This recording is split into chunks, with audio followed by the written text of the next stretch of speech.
గలవాడు తన ఆహారములో కొంత దరిద్రునికిచ్చునో అట్టివాడు దీవెనను పొందును. దయగలిగిన వాడు, నువ్వు దయగలిగిన వాడివైతే ఆహారాన్ని పంచిపెడతావు.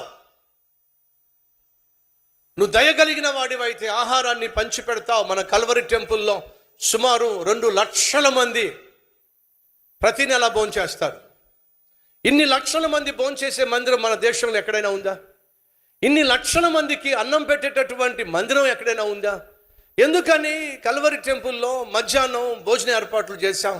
కొంతమంది నాకు కూడా ఏడుస్తూ ఉంటారు. ఆ సతీష్ కుమార్ ఏమిటంటే మాయదారి సేవకుడు, అందరికీ భోజనాలు పెట్టేసి అందరినీ ఆకర్షించేసుకుంటున్నాడు.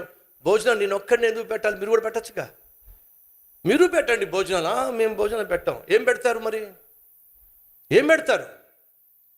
ఆకలితో ఉన్నటువంటి వారు, దూర దూర ప్రాంతాల నుంచి వస్తున్న వాళ్ళు, దేవుని సంధికి వచ్చి ఆరాధనలో పాల్పంచుకుంటున్నటువంటి వాళ్ళు మళ్ళా తిరిగి ఇంటికి వెళ్ళేసరికి 3 గంటలు 4 గంటలు 5 గంటలు అవుతుంది కనుక వాళ్ళకి అన్నం పెట్టి పంపిస్తే ఏమిటండి తప్పు? ఈరోజు మన కల్వరి టెంపుల్కి వచ్చినప్పుడు ఆకలితో వచ్చిన వాళ్ళు, దూర ప్రాంతాల నుంచి వచ్చిన వాళ్ళు కడుపు నిండా భోంచేసి వెళ్ళగలుగుతున్నారు. కారణం తెలుసా? దయా దాక్షిణ్యము కలిగిన వాడు ఆహారాన్ని ఏం చేస్తాడు? పంచి పెడతాడు. కాబట్టే ఈరోజు మన మందిరాన్ని దేవుడు ఇంతగా దీవిస్తున్నాడు. కొంతమంది అనారోగ్యంతో అల్లాడిపోతున్నారు, అనారోగ్యంతో బాధపడుతున్నారు, అయినా దేవుని మందిరానికి వస్తున్నారు. చూపించుకోవడానికి వాళ్ళ డబ్బులు లేవు, డాక్టర్ చూపించుకోవడానికి డబ్బులు లేవు, మందులు కొనుక్కోవడానికి డబ్బులు లేవు, అయినా దేవుని సన్నిధికి వస్తున్నారు. ఏదో విధంగా ఆదుకోవాల్సిన అవసరం మనకుంది కదా. కాబట్టి నేను సండే క్లినిక్ ఏర్పాటు చేశాను, మందుల షాప్ ఏర్పాటు చేసి ఫ్రీగా మందులు ఏర్పాటు చేస్తే, అదేంటండి ఆయన మందుల షాపే పెట్టేశాడు లోపల. ఎందుకు పెట్టాం మందుల షాపు? బైబిల్ సెలవిస్తుంది, రోగికే కానీ ఆరోగ్యం గలవాడికి వైద్యుడు అవసరము లేదు. అంటే అర్థం ఏమిటి? రోగికి వైద్యుడు కావాలి. రోగంతో, వ్యాధితో, బాధతో వచ్చినటువంటి వారికి వైద్యుడు కావాలి కాబట్టి వైద్యాన్ని ఏర్పాటు చేశాం. మందులు కావాలి కాబట్టి మందులు ఏర్పాటు చేశాం.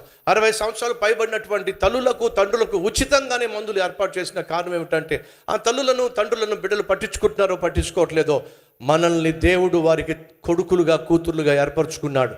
కాబట్టి మనం పట్టించుకోవాలి, మనం వారికి అండగా ఉండాలి. కాబట్టి ఉచితంగా మందులు ఏర్పాటు చేస్తే ఏడుస్తారు, ఉచితంగా భోజనం ఏర్పాటు చేస్తే ఏడుస్తారు, ఉచితంగా వివాహం ఏర్పాట్లు చేస్తే ఏడుస్తారు, ఉచితంగా సమాధి కార్యక్రమాలు చేస్తే ఏడుస్తారు. కారణం ఏమిటి? ఇవ్వడం చేత కాదు కాబట్టి. సహోదరి సహోదరులు, దయాదాక్షిణ్యము కలవాడు ఏమిటట? అతడు పంచి పెడతాడు.